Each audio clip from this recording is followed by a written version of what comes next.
This is my floating locket. Anything that I put inside tells a story. The queen bee in rose gold plated represents my mother, and the anchor in 18K gold represents my father.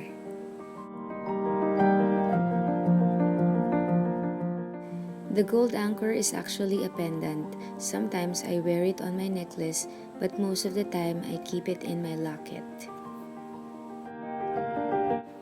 This is the box where I keep my petites. So far, I only have a few.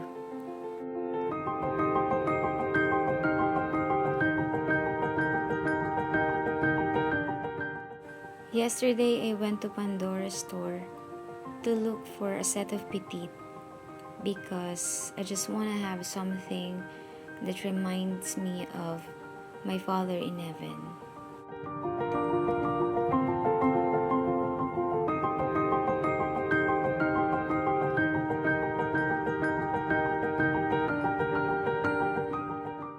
I felt so happy and lucky at the same time to find these petites available, and they are on sale.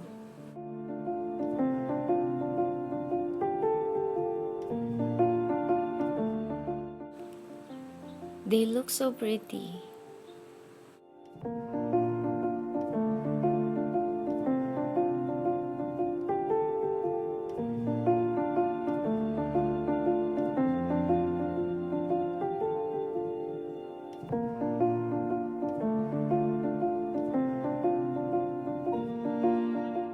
An angel, a star, and a wing. The star and the wing are finished with CZs, and the angel has a smooth, finished surface. To get the petites out of my locket, first I have to remove the chain. Opening the locket is easy. I don't worry about it getting opened and losing my petites. It's secure as long as the whole of the locket has the chain on.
All the pieces have their meanings, and I want to keep them in my heart.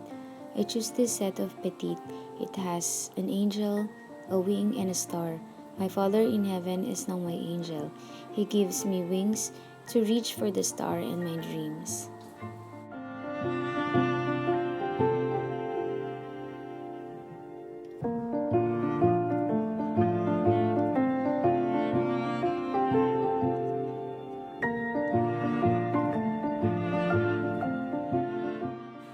Now this is the look of my locket with the petites inside.